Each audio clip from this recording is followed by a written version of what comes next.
শ্বশুর বাড়িতে আপনি কতটা ভালো থাকবেন তা নির্ভর করবে আপনার স্বামীর ইনকামের ওপর। বিয়েটা করেছিলাম নিজেদের পছন্দে। 2 দিন পর যখন স্বামীর হাত ধরে শ্বশুর বাড়িতে গিয়েছিলাম, তখন আমার পরনে ছিল খুবই সাধারণ বাটিকের একটা 3 পিস, আর পায়ে ছিল সেলাই করা একজোড়া স্যান্ডেল।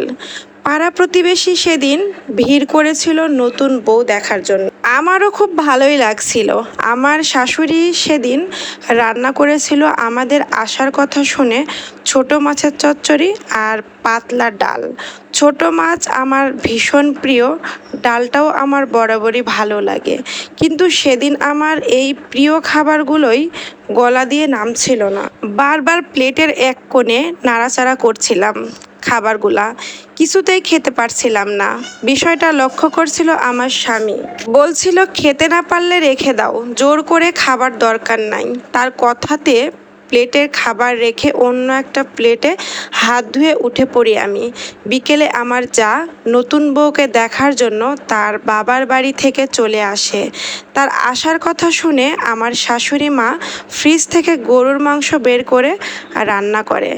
ভাসুর শহরে খুব ভালো একটা চাকরি করে, সংসারের সব খরচ আমার ভাসুরই দেয়।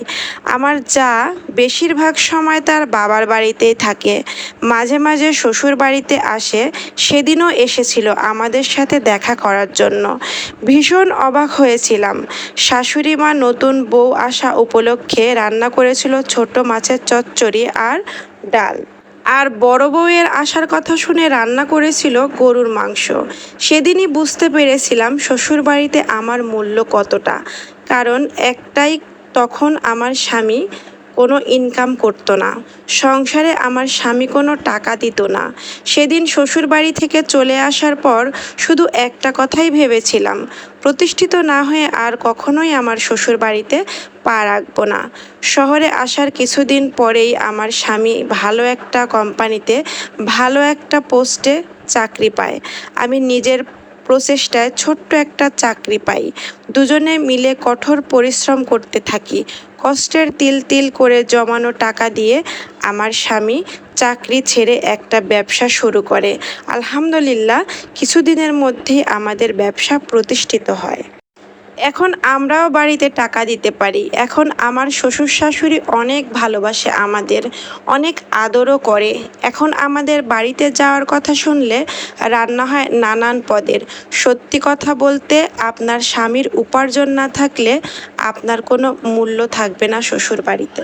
বউকে নিয়ে বাপের বাড়িতে সবার কাছে ভালো থাকতে হলে প্রত্যেকটা ছেলেরই সামর্থ্য থাকতে হবে, প্রতিষ্ঠিত হতে হবে, ভালো উপার্জন থাকতে হবে। তবেই বউয়ের মূল্য থাকবে এবং সবার কাছে আলাদা একটা দাম থাকবে।